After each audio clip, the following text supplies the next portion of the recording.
Caros irmãos, queridas irmãs, na última quarta-feira nós iniciamos o tempo santo da Quaresma, tempo de conversão,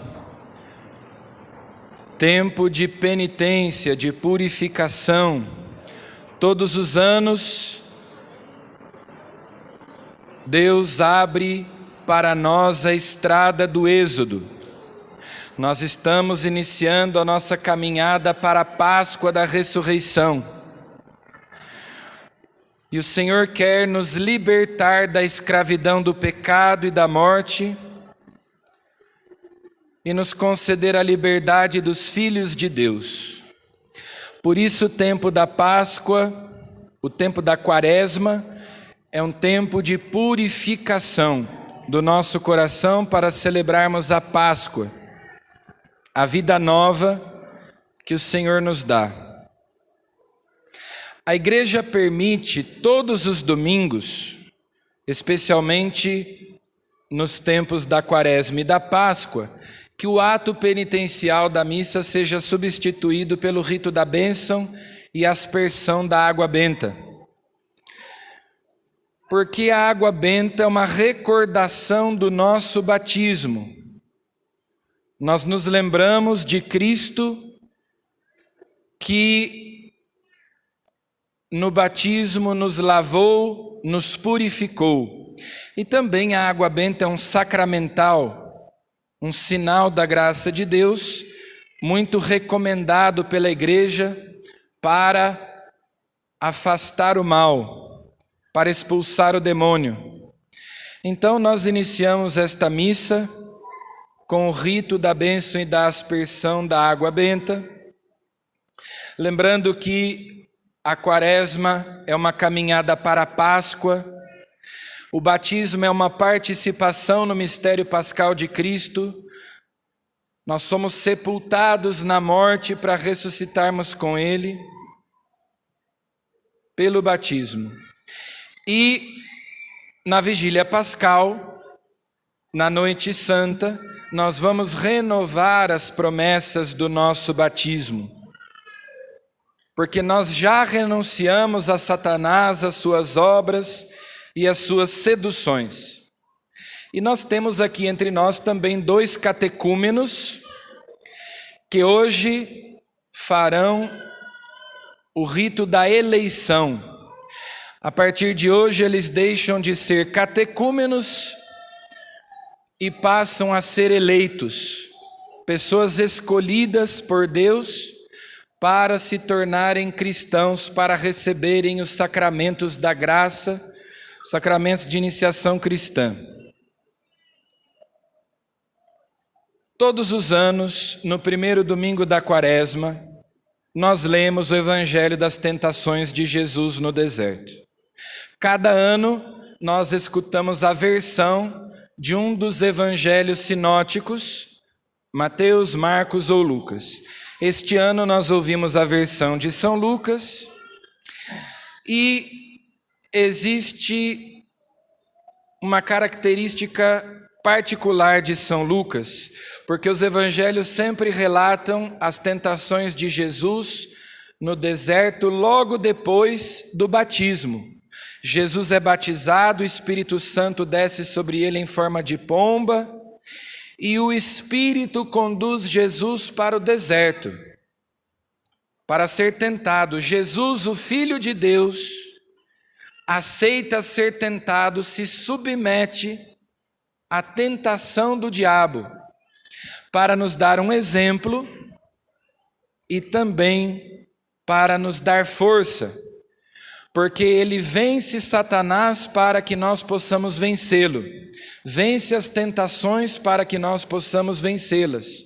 Nós, pelo batismo, participamos da vitória de Cristo, da sua realeza. É o munus regio, o munus real, que nós recebemos no batismo para vencermos Satanás, vencermos o tirano. Nós nascemos privados da graça de Deus, com a mancha do pecado original e, portanto, sob a tirania do demônio. E o batismo nos liberta dessa tirania. O pecado é uma escravidão e Cristo nos liberta para sermos livres, para sermos filhos de Deus e não escravos. Mas no Evangelho de São Lucas, curiosamente, entre o relato do batismo de Jesus e o das tentações de Jesus no deserto, ele introduziu a genealogia de Jesus. Nós temos uma genealogia de Jesus no início do Evangelho de São Mateus e outra genealogia de Jesus aí no Evangelho de São Lucas, entre o batismo e as tentações. E a genealogia de São Lucas, diferente da genealogia de São Mateus, é ascendente. Ela começa com Jesus e vai subindo, subindo, subindo até chegar a Adão. Lá no final da genealogia, ele diz: filho de Adão, filho de Deus. Ou seja, Jesus é filho de Adão e filho de Deus. É filho do homem. Ele se fez em tudo semelhante a nós, exceto no pecado. O primeiro Adão é aquele que foi tentado, mas sucumbiu à tentação, cedeu à tentação, ouviu as seduções do maligno, as mentiras do diabo, desobedeceu a Deus, pecou. Pecando, ele perdeu a graça santificante, perdeu aquele estado de amizade com Deus, e assim ele transmitiu a natureza humana aos seus descendentes, a nós, sem a graça santificante, sem aquela graça original. A isso nós chamamos pecado original. O pecado original é uma deficiência espiritual, significa que nós nascemos privados da graça de Deus, em um estado de inimizade com Deus. Porque os nossos primeiros pais pecaram, pecando perderam a graça, e se eles perderam a graça, não podiam transmitir a natureza humana de outro modo, a não ser uma natureza humana decaída, em estado de inimizade com Deus. O batismo apaga o pecado original, porque o batismo infunde a graça de Cristo. O pecado original é a privação da graça, e no batismo nós recebemos a graça, nós somos possuídos por Deus.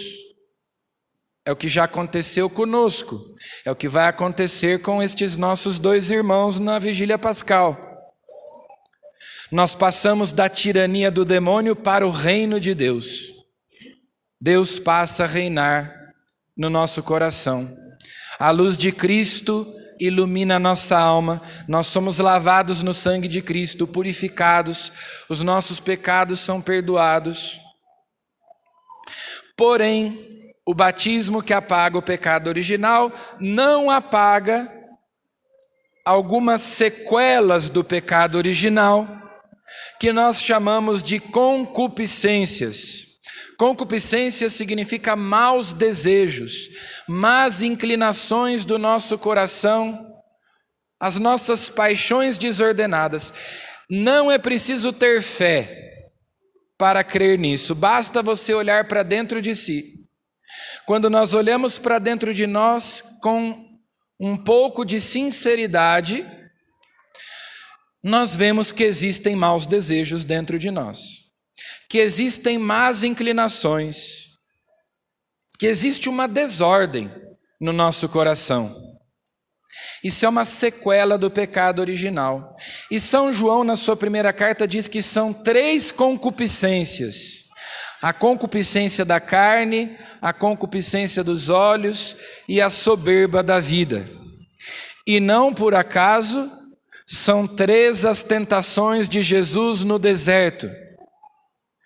E cada uma dessas tentações corresponde a uma dessas 3 concupiscências. Jesus, durante 40 dias, jejuou. Antes de iniciar a sua missão, movido pelo Espírito, ele foi para o deserto orar, jejuar. combater o espírito maligno. É o que nós fazemos na quaresma. Entramos no deserto, é um tempo de aridez, é um tempo de recolhimento, para nós nos dedicarmos à oração, à penitência, à caridade. É o que Jesus fez. Todo cristão deve fazer penitência, não apenas no tempo da quaresma. No tempo da quaresma, a igreja convoca todos os cristãos a juntos fazerem penitência. Mas nós precisamos fazer penitência porque Jesus disse: quem quiser ser meu discípulo, renuncie a si mesmo, tome a sua cruz e me siga. Fazer penitência é renunciar a si mesmo. Amar a Deus até o desprezo de si mesmo. Amar a Deus mais que a mim mesmo, sobretudo. Então a primeira tentação de Jesus, ele estava jejuando há 40 dias, o diabo vem, porque naturalmente Jesus estava com fome, e diz para Jesus: transforma esta pedra em pão. Porque, claro, nós temos instintos, nós temos desejos, nós sentimos fome, sede, isso é natural. O nosso corpo tem necessidades. Mas Jesus responde para o demônio: nem só de pão vive o homem. Lá no Evangelho de São Mateus a resposta é mais completa. Nem só de pão vive o homem, mas de toda a palavra que sai da boca de Deus. Essa primeira tentação é a tentação do prazer, de satisfazer os meus desejos, sejam eles lícitos ou ilícitos. É um amor desordenado pelos prazeres sensíveis. É quando eu faço dos prazeres sensíveis, dos prazeres carnais, a minha felicidade. Eu amo desordenadamente os prazeres carnais mais que a Deus. É a concupiscência da carne. Dela derivam 3 pecados capitais: a gula, claro, a preguiça e a luxúria, que são os pecados contra a castidade, os pecados da carne. Tudo isso é movido por um amor desordenado pelos prazeres sensíveis, a tentação do prazer. Então Jesus sente fome e o diabo diz: transforma as pedras em pães. Mas Jesus lembra ao diabo e a nós que nós temos sim fome de pão, sede de água, nós temos desejos, necessidades materiais, corporais, físicas, mas nós temos também uma sede mais profunda, uma fome mais profunda, um desejo mais profundo que é de Deus. A nossa alma tem sede de Deus, tem fome de Deus. Para combater a concupiscência da carne, esse amor desordenado pelos prazeres sensíveis, a igreja nos recomenda o remédio da mortificação dos sentidos, a penitência, o jejum. O jejum é um tipo de mortificação corporal dos prazeres sensíveis. Então, por isso nós devemos jejuar, fazer abstinência, praticar penitência corporal, para aprendermos a dominar os nossos desejos. Renunciamos a prazeres lícitos para sermos capazes de renunciar também aos prazeres ilícitos quando formos tentados pelo demônio, pelo fogo das nossas paixões desordenadas. A segunda tentação de Jesus: o diabo diz para Jesus: veja todas as riquezas que existem no mundo, tudo isso me pertence, eu posso dá-las a você, se você se prostrar diante de mim e me adorar. É a tentação do ter, das riquezas, é a concupiscência dos olhos, a avareza, a ganância, aquelas pessoas que fazem tudo por dinheiro, topam tudo por dinheiro. Aquelas pessoas que são materialistas, consumistas, que fazem a sua felicidade consistir na abundância de bens, no bem-estar e no conforto materiais. Todos nós temos um pouco dessas três concupiscências. Todos nós temos essas más inclinações. Uns pendem mais para uma do que para outra, mas todos nós temos todas essas tentações, essas más inclinações. E o remédio para essa tentação da concupiscência dos olhos, esse amor desordenado pelos bens materiais, pelas riquezas, é a esmola, a caridade para com o próximo, que eu reparta, que eu partilhe com aquele que não tem ou que tem menos do que eu, que necessita, o que eu tenho espiritualmente e materialmente. Então a esmola, a caridade, as obras de misericórdia. E a última tentação, que no Evangelho de São Lucas não acontece no deserto, diferente do Evangelho de São Mateus. A última tentação aqui no Evangelho de São Lucas acontece lá em Jerusalém. O diabo leva Jesus para Jerusalém. Todo o Evangelho de São Lucas é centrado em Jerusalém. Jesus faz uma grande caminhada para Jerusalém, que é a cidade onde ele vai sofrer a paixão, a morte, onde ele vai ressuscitar e subir para Jerusalém celeste, para onde ele nos conduz. Então o diabo leva Jesus lá para Jerusalém, no pináculo do templo, lá no alto, e diz para Jesus: pula lá embaixo, porque a Bíblia diz que Deus mandou os seus anjos cuidarem de ti. Eles vão te proteger. O diabo conhece a Bíblia. O diabo sabe a Bíblia de cor e sabe até citar uns versículos bíblicos. Por isso é que nós temos que tomar cuidado, né? Nós, católicos, interpretamos a Bíblia a partir da tradição e do magistério da igreja. Porque citar versículo bíblico até o diabo sabe.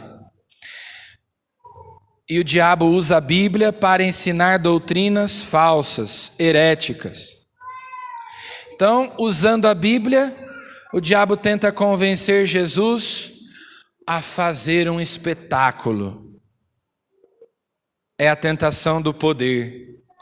É a soberba da vida, que é a terceira e a pior das concupiscências, porque é a raiz de todas as outras. É o pecado de Satanás, é o pecado dos nossos primeiros pais. A soberba, o orgulho, a vaidade, a autossuficiência. Eu me basto a mim mesmo, eu não preciso de Deus, eu quero me emancipar de Deus, eu quero ser independente de Deus. E o remédio para essa concupiscência é a oração, porque na oração nós nos reconhecemos dependentes de Deus.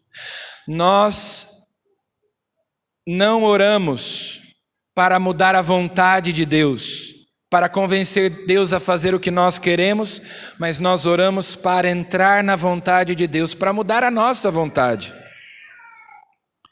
O fundamento da oração é a humildade. Nela eu me reconheço dependente de Deus, para combater essa soberba de me achar autossuficiente, que eu quero me emancipar de Deus, ser autônomo. Só que aí nós cerramos o galho no qual nós estamos sentados, né? O pecado ao mesmo tempo é um deicídio, ou seja, uma tentativa de matar Deus, e um suicídio espiritual, porque ao tentar me separar de Deus, eu estou me separando daquele que é a fonte da vida, no qual nós existimos, nos movemos e somos. Da soberba da vida decorrem 3 pecados capitais: a vaidade, a ira e a inveja. E nós temos aí o remédio. Então, jejum, esmola e oração são os remédios de que nós dispomos para vencer a tríplice concupiscência, a concupiscência da carne, a concupiscência dos olhos e a soberba da vida. Jesus foi tentado nesses 3 pontos e venceu para nós vencermos também. Nós temos 3 inimigos da nossa salvação, 2 externos e 1 interno. Os 2 externos são o demônio, que nos seduz, que nos propõe o mal, que nos sugere o mal, mas não pode nos fazer pecar, porque o pecado é uma decisão nossa. Só que ele propõe o mal para nós, nos engana. E o mundo que são as ideologias, o mundo que são as falsas amizades, as más influências. Mas nós temos um inimigo interno que é justamente a carne, a concupiscência. E são contra esses 3 inimigos que nós devemos lutar. Nós estamos entrando no deserto com Jesus, como Jesus, guiados pelo Espírito Santo, para lutarmos, combatermos esses inimigos que nos afastam de Deus, que nos escravizam, que nos impedem de viver a liberdade dos filhos de Deus, de termos vida plena, vida verdadeira, de sermos amigos de Deus.